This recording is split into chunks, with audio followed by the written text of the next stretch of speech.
Madame, Messieurs, bonsoir. Qui sera le ou la députée du Mont-Blanc? Un poste très convoité. On va tout de suite voir la liste avec tous les candidats en liste. Il y en aura 6 dans le cadre de ce débat, 3 maintenant et 3 dans 13 minutes. Mais je vous laisse quand même regarder l'ensemble des candidats. On aurait aimé bien sûr les recevoir tous. Mais voilà, il faut faire quand même des choix et le plateau n'est pas non plus extensible. Mais vous allez quand même rencontrer là tout de suite 6 candidats. Nous avons fait un premier tirage au sort. Jacques Vengeant, merci d'être avec nous. Vous êtes candidat avec l'étiquette d'Europe Écologie Les Verts. On va parler dans la première partie de transport et de qualité de l'air. Pourquoi il y a un problème et surtout, est-ce qu'un député peut faire quelque chose contre cette pollution de la vallée de l'Arve? Bien sûr, un député peut faire quelque chose, déjà en ayant une action locale de coordination des actions à mettre en œuvre et deuxièmement, une action au niveau national par des propositions de loi judicieuses et qui aboutissent. Xavier Roseraine, vous êtes candidat à vous avec l'investiture En Marche. L'écologie, c'est une question de parti ou c'est une idée globale? L'écologie, ça doit être une union sacrée et indépendamment qu'on soit de droite ou de gauche, il faut tous aller dans le même sens. Et c'est bien ce qu'a proposé Emmanuel Macron, c'est prendre les bonnes idées de droite, les bonnes idées de gauche. Faisons pareil pour la qualité de l'air et l'environnement. Qu'est-ce que vous attendez de Nicolas Hulot qui a dit les premiers jours, je vais vraiment m'intéresser à cette question de la vallée de l'Arve? On attend beaucoup de Nicolas Hulot, mais il doit être soutenu parce que j'ai bien peur qu'au sein du gouvernement qui l'accompagne, peu de convictions en matière d'écologie. Mais très clairement, si vous n'accédez pas au deuxième tour, vous allez appeler à voter pour M. Roseraine, j'imagine. Ah, on n'en est pas là. J'espère bien accéder au deuxième tour. Mais si ce n'était pas le cas? On verra. Je vous dirai ça dimanche soir. En tout cas, le numéro 3 du gouvernement, Nicolas Hulot, et on sait très bien qu'il a été demandé par plusieurs présidents précédemment. Il a accepté ce coup-ci. Et s'il a accepté, c'est parce qu'il connaît la méthode Macron et il sait qu'il va pouvoir faire quelque chose. Donc c'est vraiment rassurant. Et le soutien qu'il m'a apporté il y a 3 jours donne vraiment un signe fort. Il connaît la vallée de l'Arve et il a annoncé clairement que ça serait sa priorité. Oui, Karam Aoum, merci d'être avec nous. Vous êtes candidat pour le Front National. Quelle est votre position sur ce dossier qui est important, qui intéresse les habitants de cette vallée de l'Arve? On a fait plusieurs débats, effectivement, que sur la pollution. On ne peut pas débattre d'autre chose. Ça fait quand même quelques temps que la pollution.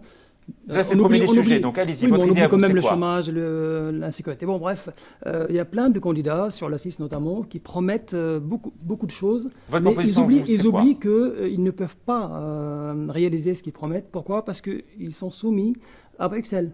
Et donc, c'est des commissaires européens qui décident de la politique énergétique de la France. Une bonne idée que vous auriez pour aider ces gens qui ont vécu des situations difficiles à Sallanches, à Passy. Si vous êtes élu demain député, vous faites quoi pour eux? Il y a plusieurs choses. On a vu non, mais déjà une, ça serait quoi? Une seule. Pourquoi ne pas arrêter, par exemple, tout de suite les camions de transit qui transitent, qui polluent la vallée? C'est la mondialisation sauvage. Pourquoi ne pas les arrêter tout de suite ou les taxer lourdement pour qu'ils Alors, une dévient. proposition, vous en pensez quoi? Une proposition parmi un forum de la mobilité, c'est toute la mobilité qu'il faut revoir dans la vallée de l'Arve. Elle est source de pollution et il faut absolument se pencher sur le problème avec l'ensemble des acteurs. On peut dérouler, il y en a encore plein. Pourquoi on continue toujours à fabriquer du diesel?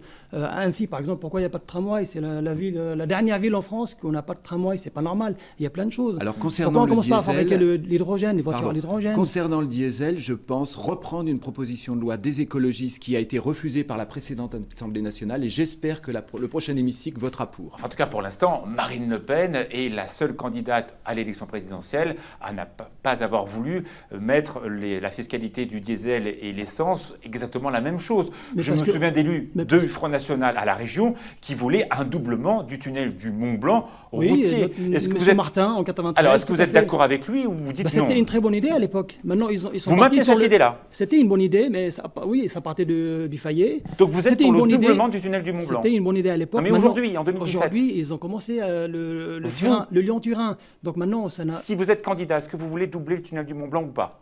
Là, je ne peux pas promettre quelque chose. Vous êtes candidat. Votre idée à vous, c'est quoi? Mais c'est pas le député qui va réaliser un tunnel. Jamais il pourrait y avoir un doublement de tunnel, ça serait juste catastrophique et il n'y a aucun élu et l'État. Mais le Lyon-Turin, c'est une aberration. Vous le savez très bien. Il y a une solution. C'est une aberration. Il y a une solution concernant le ferroutage, c'est l'autoroute ferroviaire alpine qui permettrait. Qui marche pas. Qui peut marcher. Qui marche pas. Qui peut marcher. Il faut mettre l'argent, il faut la volonté politique qui manque jusqu'à présent. On a une ligne de ferroutage existante déjà qui passe par Modane.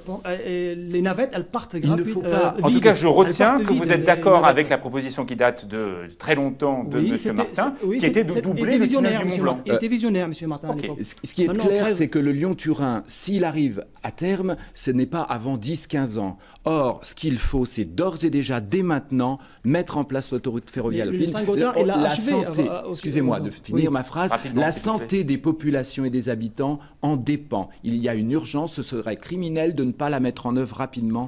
On a les moyens de le faire, il faut la volonté politique. Je vous laisse conclure rapidement, il y a le pas que Lyon-Turin, Roselyne. c'est une aberration parce que c'est un gouffre. Ça va coûter 26 milliards d'euros, 7 milliards et demi à la France. C'est un gouffre et il n'est pas rentable. C'est la Cour des comptes qui le dit. Et le Saint-Gothard, qui est en fonction depuis juin décembre 2016, dernier. depuis, Décembre dernier. Voilà, il l'a achevé ce Lyon-Turin. Il n'a aucun avenir. Donc il va encore polluer la vallée. Alors, il y a plus- peut-être plus une que- solution qui arrivera là dans 2 ans et demi, c'est le Léman Express, un RER C'est très qui bien. permettra donc en 1 heure depuis Saint-Gervais et Salange de rejoindre l'aéroport de Genève et Genève en Vive en 1 heure. Quelle serait, eh bien, pour les habitants du Mont-Blanc, une bonne mesure pour les aider à prendre ce moyen et pas prendre la voiture? C'est un immense enjeu, le Léman Express. Et c'est vraiment une vraie solution. Avec les travaux qui vont se faire avec le CEVA, au niveau de Annemasse et Genève, on arrivera à avoir, en fin 2019, 6 trains en aller-retour, 2 en direction de Saint-Gervais, 2 en direction d'Évian et 2 en direction d'Annecy. Et donc, c'est sûr que c'est une solution. Par contre, une fois qu'on aura ce Mont-Blanc Express, il faut que nous, localement, on se pose la question comment on fait pour emmener nos habitants dans les gares, la gare du Fayet et la gare de Salange. Je termine. Et donc, il faut qu'on organise le transport en commun. Il faut qu'on mette gratuit la ligne qui est aujourd'hui Saint-Gervais-Valorcine. Elle est gratuite de Servoz à Valorcine parce qu'on l'a Et les cher. Mèchevents, les Alors, Saint-Gervelin, les contaminards, je crois- ils il vont faut comment mettre en parking place les relais en bus. bas Il Eh faut, ben, on met des compléter, comme un projet est en cours actuellement sur la communauté de communes de Cluses-Faucigny, la mise en œuvre de transports en commun intercités et à l'intérieur des communes. On a un gros déficit de transports en commun dans notre région et c'est indispensable si on veut aboutir à une diminution de la pollution. Plus la mise en route aussi Il faut de pour le covoiturage. CEVA. Pardon. Et la mise en place de covoiturage, notamment de réseaux pouces. Il existe des solutions qui doivent être généralisées Alors, sur sur la le, c'est pas sur le suffisant. mandat finissant de Sophie Dion, députée, on a assisté à la fin du train de nuit, on a assisté aussi à la fin du TGV direct. Sophie Dion, comme tous les parlementaires de Haute-Savoie, ont écrit à Guillaume Pépi, qui ne les a pas écoutés, qui a arrêté les trains. Les Verts, on ne vous a pas trop entendu sur ces débats. Ah, je crois que si, et sur le fond depuis longtemps. La politique de ferroutage avait été soi-disant un objectif ambitieux depuis quelques années.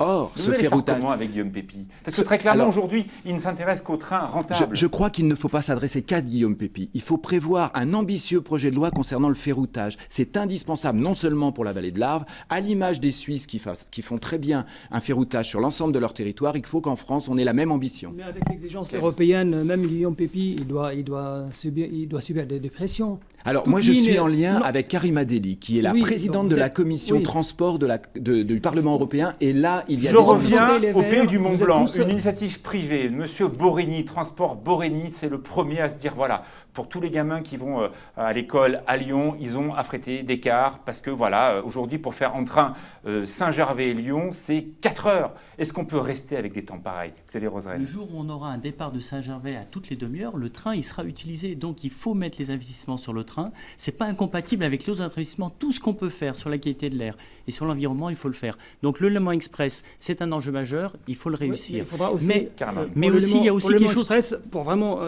joindre ce grand projet qui est assez intéressant, il faudra des navettes toutes les 10 minutes dans la vallée qui relient un peu toutes les reste- communes, chose- qui dispatchent sur Reste toutes les que le communes. Léman C'est très Express ne important. va pas résoudre Et puis- votre questionnement, c'est-à-dire adapter- le transport jusqu'à Lyon. Et là, adapter il y a des beaucoup de compart- travaux à faire. Pardon. Adapter dans ces trains, dans ces navettes, des compartiments à vélo, parce que aussi les gens quand ils quittent ce train, ils peuvent prendre le vélo, donc on peut gagner en. Jacques on est sur- Grandjean, en arrivant directement à ce départ de train, c'est quoi? C'est des cimetières à voitures à faire ou il faut vraiment trouver des solutions? Il faut trouver des solutions qui amènent le maximum de personnes par les transports en commun. Vous les financez aux gares. comment? On les finance par là. Il y a des taxes qui ne sont pas reversées au bon endroit, qui sont reversées, au lieu d'être reversées pour le transport modal, elles sont reversées sur le tunnel du Fréjus. Il y a de l'argent, il faut la mettre au bon endroit. Xavier Roselyne, rapidement, après je vous fais conclure. Avec monsieur Vengeant et avec les associations, la RSMB, Inspire, l'association de Passy, On a posé le diagnostic, on a les solutions, et on sait ce qu'il faut faire. Maintenant, il faut simplement agir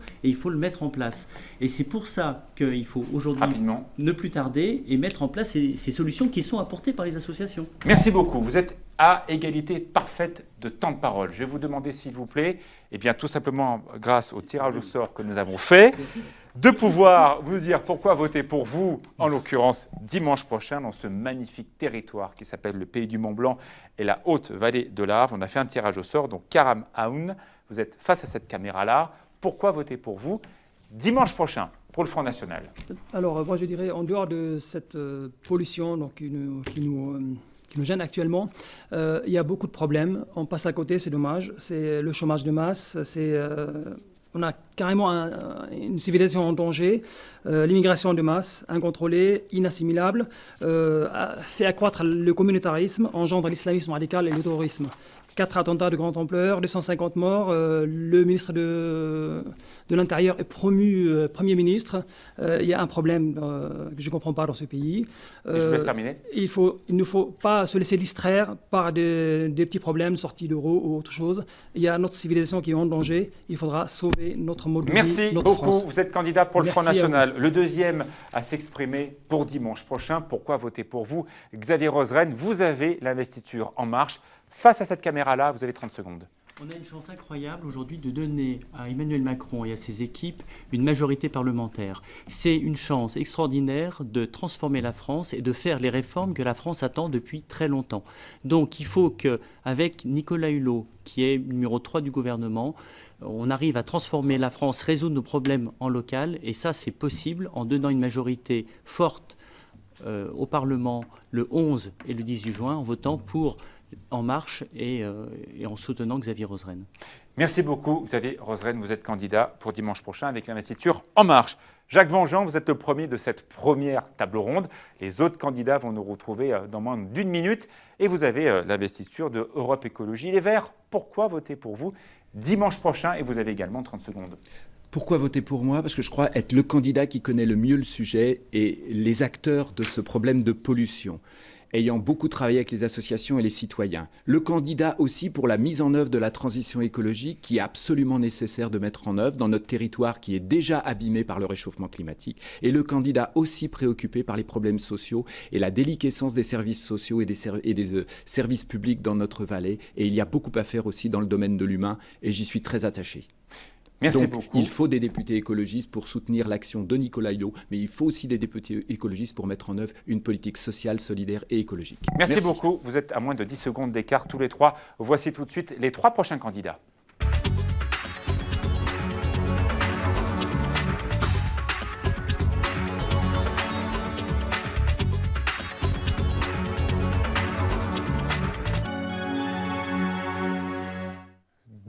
Deuxième partie de ce débat, bienvenue sur 8 Mont-Blanc, direction le Pays du Mont-Blanc.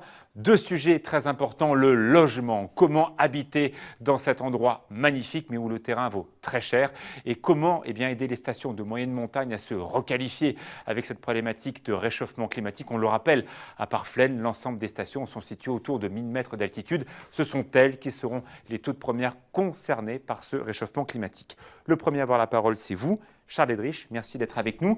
Alors tout d'abord, j'ai du mal à vous situer politiquement. Vous avez l'investiture LR ou pas? Les Républicains ou pas? Pour comprendre. Alors, je suis de la droite raisonnable, très majoritaire parmi les gens de droite. Est-ce que vous avez l'investiture? C'est Je n'ai tout pas ça ma question. l'investiture LR, mais par contre, je représente de très loin la majorité des gens de droite. C'est-à-dire, je suis dans la ligne d'Édouard Philippe, de Le Maire, de Raffarin et de Juppé, aujourd'hui d'une façon absolument claire, c'est-à-dire totalement désaccord avec ce qu'on va appeler la vieille droite incarnée par Bernard Accoyer ou par Barouin. Sophie Dion, donc vous partagez l'étiquette de droite avec Charles Edrich? Ah non, c'est totalement inexact, bien sûr. Tout simplement, il y a une exclusion du bureau politique le 17 mai, à l'unanimité de M. Edrich. Donc à partir de là, il n'a évidemment aucun droit à se prévaloir de l'étiquette de mon parti, les Républicains. Donc c'est un imposteur? J'ai pas de jaune de tiro. Je pense que l'idée, c'est qu'on avance pour les téléspectateurs. Non, mais juste pour comprendre. On aime bien savoir pour qui on vote, quoi. Le point important, moi je suis évidemment pas LR. Vous m'avez demandé à quel parti j'étais rattaché à la préfecture, et à la préfecture, je suis rattaché LR. Mais il n'est absolument pas question pour moi de revendiquer une étiquette que je désapprouve totalement. Ok, les choses sont claires. Frédéric Champly, merci d'être avec nous. On a beaucoup parlé de vous. Vous n'avez pas d'étiquette dans le cadre de cette élection. Vous êtes divers, enregistrés comme ça. Je préfère vérifier pour ne pas faire d'erreur. On vous a beaucoup entendu sur le sujet de la pollution, mais si vous êtes demain élu député, vous allez devoir aussi statuer sur d'autres sujets, dont celui du logement. C'est une très belle circonscription. De plus en plus d'habitants choisissent le pays du Mont-Blanc. Comment les loger ? Juste pour venir sur ce qui vient de se passer, c'est typiquement pour ça que les candidatures comme la mienne ont du sens. Qu'est-ce qu'un député ? Un député, c'est un citoyen qui est élu par des citoyens pour les représenter. Il ne s'agit pas au départ de partis politiques ou de quoi que ce soit. Au départ, c'est pas ça. C'est un contre-pouvoir, l'Assemblée nationale, avec des citoyens qui votent des lois, qui votent des budgets et qui s'assurent de l'action du gouvernement. Là, on voit typiquement des guerres politiques dont les gens ne veulent plus entendre parler. Donc, je pense que c'est très, très important. Pas un gros mot. Non, mais De Gaulle avait dit, dès le départ, dès lors que l'Assemblée nationale sera verrouillée par les partis politiques, la démocratie sera à l'arrêt. On en est typiquement là. On voit bien qu'il y a des guerres, droite, pas droite, milieu, non. Moi, ma candidature, elle est citoyenne, elle est issue de la société civile et je pense que j'apporte un renouveau. Donc vous allez, si vous êtes élu, laver plus blanc que blanc. Je ne veux pas laver plus blanc que blanc. Je ne me surestime pas du tout. C'est pas ce que je dis. Je dis que l'idée de départ, c'est qu'un citoyen est élu par les citoyens. On ne parle pas de couleur politique. On ne parle pas de droite, on ne parle pas de gauche. On parle de citoyens. Bon. Une fois que je suis à l'Assemblée nationale, après, il faut être dans l'action. Et bien évidemment, juste le logement. Le débat, vous avez lancé le débat là-dessus. Alors, le logement, on fait quoi pour ces gens qui vivent au pays du Mont-Blanc ? Si c'est possible qu'on puisse répondre quand même. Alors, Sophie, vous voulez répondre ? Le logement, comment aujourd'hui accueillir autant ? Non, le logement, sur les remarques de Frédéric Champly, je pense que, en effet, on est tous société civile et on incarne tous le renouveau de la politique. C'est très important. C'est très important. Alors attendez, c'est très important de le rappeler. Moi, je suis une députée de terrain qui est au service des femmes et des hommes de ce territoire. À partir de ce moment-là, c'est ma seule règle. Elle est absolue, et à partir de là, le problème n'est pas là. L'idée, si vous voulez, c'est un joli mot, le mot servir. Le mot servir est un joli mot. Et donc j'ai servi comme chacun d'entre nous et comme je le fais depuis 5 ans, sans relâche, avec détermination, mais sans efficacité avec une efficacité totale. Vous-même hier soir, vous avez eu la délicatesse de rappeler les avancées que j'avais eues sur la qualité de l'air. Je vous en remercie infiniment. Vous savez quand même qu'on est déjà à 4 minutes 40 de débat et personne n'a répondu à ma question. Quoi faire pour les personnes qui ont besoin de se loger au pays du Mont-Blanc ? Vous parlez de ce que vous voulez, mais ça ne fait pas mal. C'est extrêmement important parce que là, on ne parle pas... Le logement, ça concerne évidemment les habitants de la circonscription et je pense que c'est un grand sujet. Je pense qu'on y a le rappel. Là n'est pas la question. 5 minutes sans répondre à ma question, mais c'est pas grave. En parlant de démocratie, et ça c'est très important. On ne peut pas laisser dire ce qui vient d'être dit. Sophie Dion, la société civile, on se moque du monde. On se moque du monde. Non, on peut pas. Rapidement, mais on passe un débat là-dessus. Sophie Dion, je crois qu'on va arrêter parce que là, sinon, il est important de parler des gens et des femmes et des hommes de ce territoire. Non, c'est la manière dont on parle des gens. Il faut qu'on s'arrête parce que c'est pas ça. Franchement, vous donnez une image déplorable. Nouvelle. Déplorable. Chalet Riche, votre proposition pour le logement. C'était Frédéric Champly qui parlait du logement. Mais vous avez peut-être une idée aussi. Alors, le logement, il est évident qu'il faut stopper, on va dire, le développement des lits froids. Là, on a un problème sur nos territoires importants. Une proposition, ça d'accord. Une proposition. Quelque chose que vous faites, c'est quoi ? Clair, net et précis. Première proposition de loi, interdire tout un tas de produits pour la pollution liée à l'air et liée au logement, qui est quand même un problème important, c'est-à-dire le bois de chauffe. Mais vous ne répondez pas à ma question. Ah ben je réponds. C'est quand même incroyable, ça fait 6 minutes qu'on a démarré le débat. Les gens là qui n'arrivent pas à habiter à Salanches, à Megève, des gens de Chamonix qui doivent aller le soir travailler et dormir à Cluse, vous faites quoi pour eux ? Ça fait 6 minutes que je pose ma question, personne ne répond.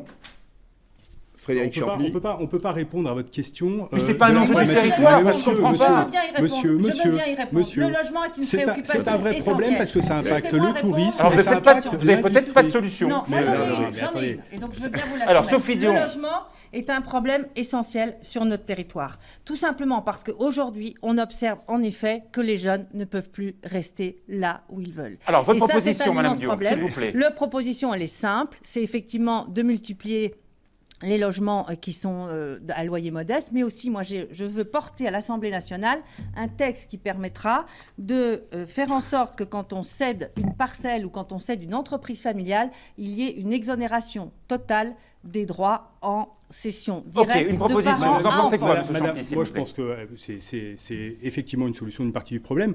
Le logement, c'est un problème aussi pour le tourisme, pour les saisonniers qui viennent chez nous, qui ne peuvent pas se loger et qui sont obligés de dormir dans leur camion. À Chamonix, il n'y a que ça. Alors, Ça, c'est une chose proposition, s'il vous importante. plaît. C'est bien sûr qu'il faut construire des Mais logements on pour les est d'accord. saisonniers. Oui, Votre oui, proposition, bien il y a sûr. un début de proposition de Mme Dion. Il Votre faut proposition à construire, vous, c'est quoi? Pour des stations comme les nôtres, il faut construire des logements qui sont capables d'accueillir dignement les gens qui viennent faire travailler Vous le financez les comment? professionnels. Mais les budgets, ça se vote à l'Assemblée. Je ne vais pas vous dire comment je le finance ici. C'est monsieur, pourtant un vrai sujet, parce Brilliot. que la dette de la France est quand même abyssale, il faut trouver la solution. Moi, j'ai une Mais solution. de elle est l'argent, il y en pratique. a, Madame Monsieur Elle est- Dion, elle Drich, est vous votre savez pratique. position, très s'il bien. vous plaît. De Elle l'argent, est il y en a. simple. La question, c'est la question de voter les budgets à l'Assemblée nationale. Laissez-moi finir. Entre les parents et les enfants, Mais on ne sur parle pas toute des enfants et des parcelle parents, on sur tout parle de logement. l'industrie et du tourisme. Donc laissez-moi On parle finir. de tout, ça Non, concerne non, tout On le parle monde. de tous Ça les concerne logements. Mais tout là, le vous trouvez monde. une solution Ça pour les concerne logements tous parfaits. les habitants du pays du Mont-Blanc, toutes Tous les les femmes et les habitants et hommes les de gens notre qui font territoire, vivre notre que ce économie soit les aussi, jeunes, que les ce soit les habitants et saisonniers, les gens que ce qui soit font vivre les personnes nos économies. effectivement, Charles au Edrich, vous besoin êtes en d'un retard. logement. Charles Edrich, s'il vous plaît, Donc, votre proposition à vous. précise,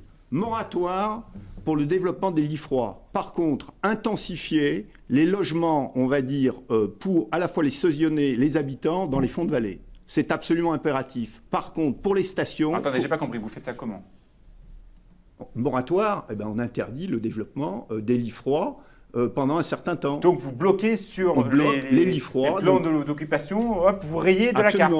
Absolument, disons moratoire, c'est-à-dire on suspend le développement des lits froids pendant un certain temps dans les Hautes-Vallées. Ça, c'est Ouais. une proposition Vous claire, en avez nette et parlé aux précise. maires?